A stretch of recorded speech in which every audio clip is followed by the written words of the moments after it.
The thing is, it's actually okay to be a control freak. Would you agree? Depends on what you're trying to control. If you're trying to control other people, their behavior, how they live their life, you will be doomed to failure. If you try to control your perspective, how you view things, how you do things, then there are no limits to what you can create in your life.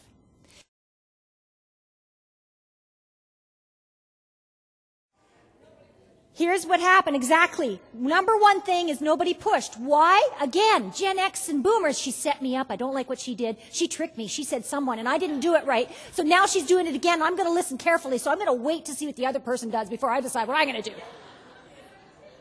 Anybody thinking along those paths, right? Now, by the way, there's nothing wrong with that. Would you agree that in some instances in our life, it's perfectly appropriate to say or do absolutely nothing?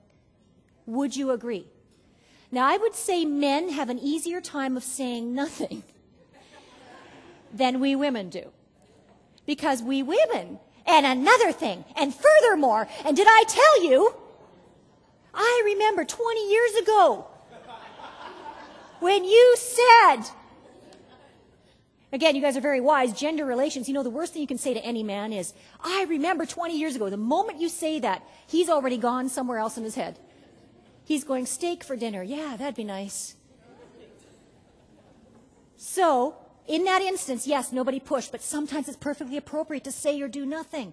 For women, I find generally that is one of the most difficult choices, is to say or do nothing, to simply sit with what has been said to us, whether it's hostile, whether it's controlling, whether it's confrontational, and in that moment sit and go, do I need to control this interaction? How important is the relationship to me?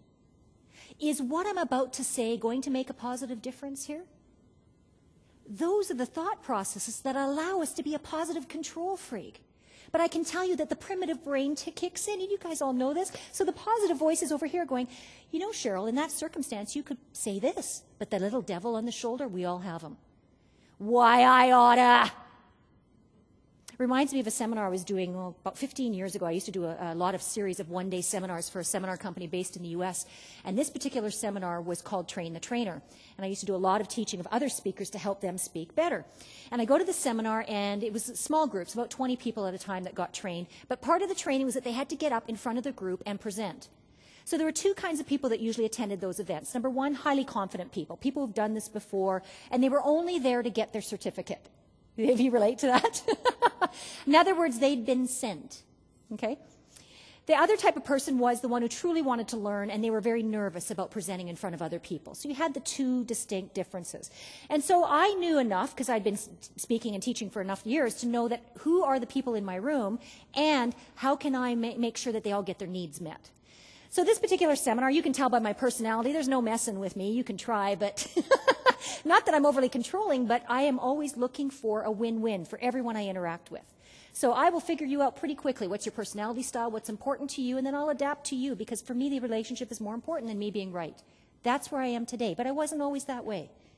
So I talk about the devil on the shoulder, right? So I'm at this seminar, and I'm at the desk, and everybody's coming in, and my assistant is registering them, and this gentleman walked up with his pal, and he walks up to me, and he walks up, and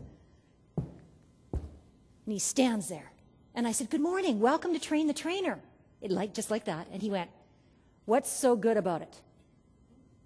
And he said, and what is a young whippersnapper like you possibly going to teach us about training? Now, I liked being called a young whippersnapper.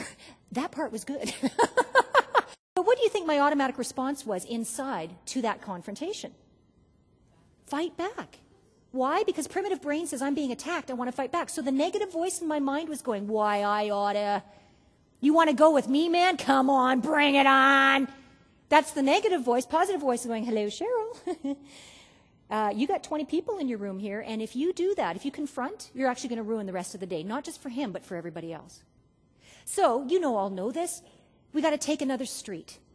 How hard is it for us in this room, who are admittedly control freaks, we all are, how hard is it for us to choose to take a different street when we know that the primitive brain wants us to just retaliate and push back because we're feeling threatened and powerless?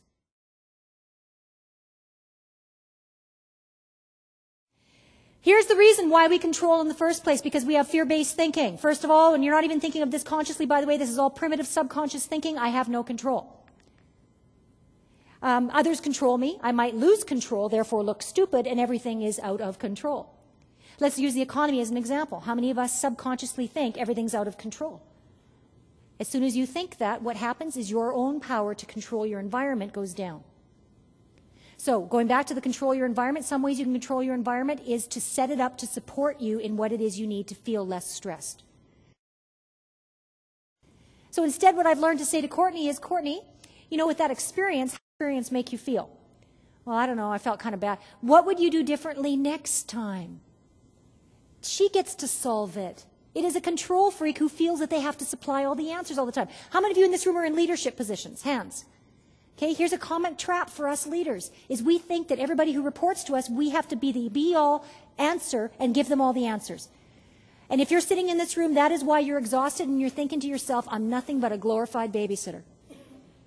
Reason for that is you have set up an environment that has taught the people who work for you that you are the answer of all problems, instead of empowering people to be the solvers of their own problems.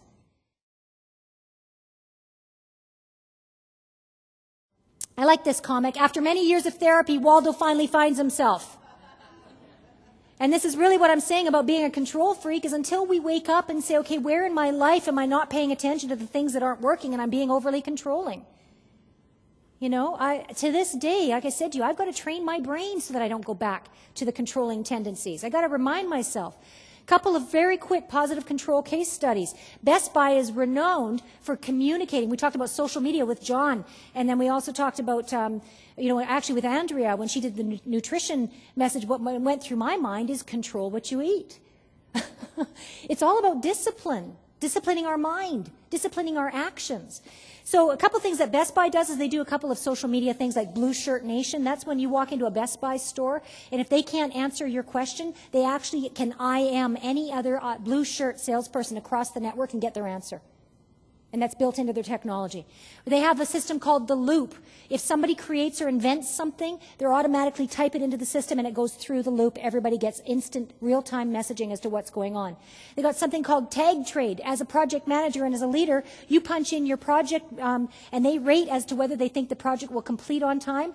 From a scale of 1 to 10, you go in and look at it. So if everybody rated your project as a 3, you got some tweaking to do to your project in order to get it passed by the group overall. It's by consensus. Water cooler, and you know, in the office we talk about the water cooler chat.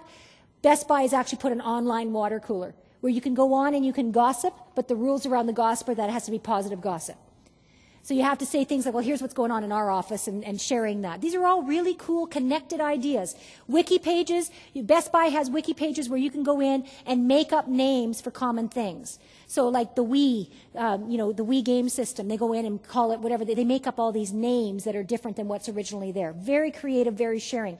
Zappos.com. I met with the owner in Las Vegas back in March, and Zappos is another organization totally giving control to their Gen Y employees. By the way, their ratio of Gen Ys at Zappos, 75% of their employees are Gen Ys. 25% Gen X and Boomer. Now imagine that kind of workplace. Okay, and these are the types of things they do. Everybody's allowed to decorate their area. One area I walked by, they had 3 Elvis impersonators. When you walked by their area, you got a voice that said, thank you very much. Another area was decorated as a jungle. When you walked by their area, it went, wah, wah, wah, wah! You cannot go in their office without feeling upbeat because every area has its own personality and everyone in that department participates with the environment. There's an example of controlling your environment. Other thing they do is everyone tweets. Now, one of the questions that was asked of me was, well, why can't we just have 1 or 2 people tweet? No, because the more people you have in the company tweeting, what are you doing to the brand? You're spreading the brand, which is what John talked about. So everyone at Zappos tweets, and everyone's in control of their job. They don't wait for the boss. Really, with this control freak stuff, we're in for a reality check. You're asking yourself, what is it I need to do to take another street? What is it I need to do to be more effective? Here's some things you cannot control. The economy, changing markets, others' thoughts and behaviors, family, such as www.donaldlivesincar.com. Reality, you cannot control 2 thoughts at the same time.